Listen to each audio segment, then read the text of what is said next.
isinilangan natin. Wala kang makikitang pamilyang walang makain. Wala rin makikita mga bata sa lansangan na inabandona ng kanilang mga magulang. At pagsapit ng halalan ay walang korupsyon. Sa paligid walang makikitang prostitusyon. Walang patayang nangyayari at nakawang nagaganap sa Pilipinas. Masasabing ang buhay ay masarap dahil dito ay hindi na lumagana pa ang droga. Makikita mo silang winawasiwas na ang toga. Dahil lahat ng kabataan dito ay nakapagtapos at wala nang rally pa ang susunod sa EDSA 2. Di kami kinakapos kasi mataas ang pasahod. Hindi na rin kami parang kalabaw kumayod. Ganyan sa Pilipinas kaysa ka talagang mamuhay. Makakakain ng karne, isda, prutas at gulay. Sa Pilipinas ayos ka.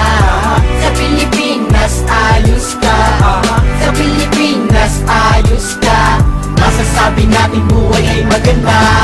Sa Pilipinas ayos ka. Sa Pilipinas ayos ka. Sa Pilipinas ayos ka.